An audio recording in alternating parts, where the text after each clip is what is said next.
Alors quand tu visualises, fais-le toujours à la première personne. Donc ça veut dire que, tu te vois pas en fait comme si tu voyais, si tu te voyais dans un film, mais tu vois en fait comme si là tu étais en train de regarder, tu peux voir tes pieds, tu peux voir tes mains, tout ça, mais tu vois pas ta tête et donc du coup l'idée c'est vraiment de ressentir les sensations que tu ressentirais si tu étais là maintenant dans la scène. Et donc, par exemple, Neville Goddard, il y a un exemple, un exercice qu'il fait faire aux personnes qui viennent le voir.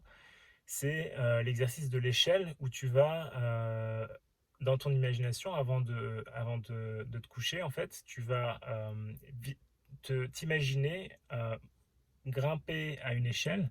Et donc là, tu imagines vraiment, ok, tu mets le pied sur les marches de l'échelle, tout ça, tu mets les mains, et donc tu ressens vraiment la sensation que tu ressentirais si tu étais en train de faire, si tu étais en train de monter à une échelle maintenant.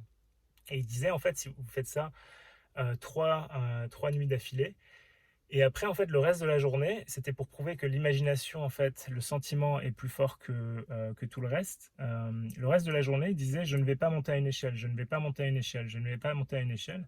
Mais en fait, s'il continuait à imaginer que le soir, avant de se coucher, qu'il montait à une échelle et qu'il le ressentait, et bien en fait, il se retrouvait quelques jours plus tard à monter à une échelle, en fait, alors qu'ils avaient décidé consciemment de ne pas monter à cette échelle. Et il se retrouvait en haut de l'échelle et il réalisait, mince, ça y est, j'ai monté l'échelle. Et en fait, c'est vraiment ça, c'est que le sentiment crée la réalité.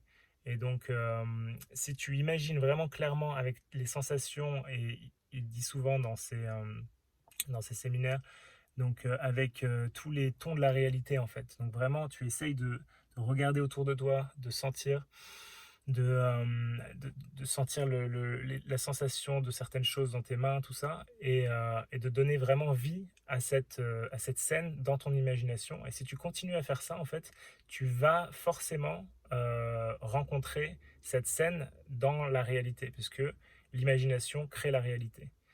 Euh, voilà pour aujourd'hui, et je te dis à demain. Ciao.